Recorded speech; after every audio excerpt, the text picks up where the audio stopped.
Vimos então, né, a etapa fotoquímica. Agora vamos falar então a respeito da fase bioquímica.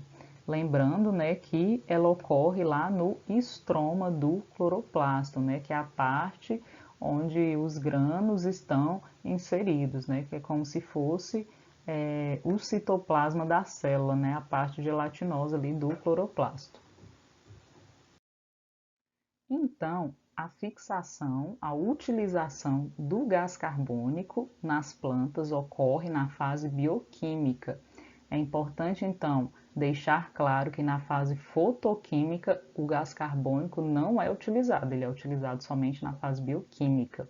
E a fixação ele ocorre de forma diferente nas espécies, e isso possibilita a classificação das espécies em três tipos, que são plantas C3, plantas C4 e plantas CAN.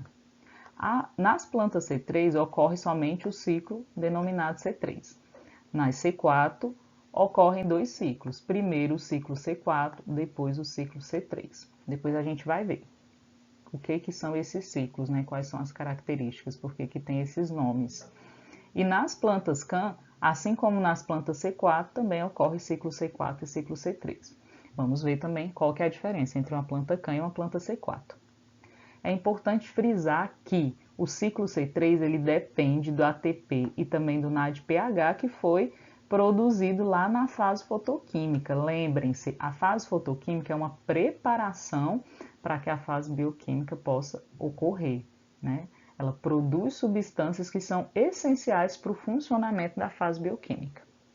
Então, nas plantas C4, o primeiro ciclo, denominado C4, ele ocorre nas células do mesófilo. Lembrem-se, as células do mesófilo são as células que estão entre as epidermes superior e inferior na folha, ou seja, são as células parenquimáticas, células do parênquima lacunoso e células do parênquima palissádico. O ciclo C3 ocorre nas células da bainha do feixe vascular, que são as células que circundam aqui os feixes vasculares, xilema e floema. Nas plantas CAN, os ciclos C3 e C4 eles ocorrem em períodos distintos. Então, o ciclo C4 ele ocorre no período noturno e o ciclo C3 ocorre no período diurno.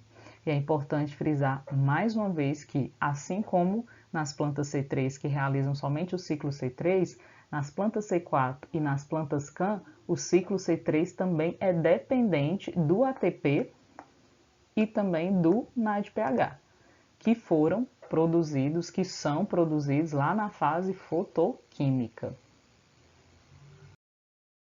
A fase bioquímica ela é também denominada de ciclo de Calvin. Agora nós vamos ver por que as plantas C3 são assim chamadas e por que as plantas C4 são assim chamadas. Nas plantas C3, a primeira reação de carboxilação ocorre com a ribulose 1,5-bifosfato. Essa reação ela é mediada pela enzima rubisco, que é a enzima mais abundante no planeta, porque todas as plantas possuem, e é a enzima também mais abundante na planta, consequentemente mais abundante no planeta, né? E a união, então, do CO2 com a ribulose forma um composto denominado fosfoglicerato. É importante comentar que antes de formar o fosfoglicerato, um outro composto é formado, mas esse composto ele é considerado instável. Esse aqui, o fosfoglicerato, é o primeiro composto estável.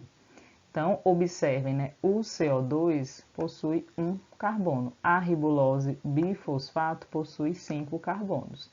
Então, a união dos dois dá origem a duas moléculas de fosfoglicerato. Cada uma delas possui 3 carbonos.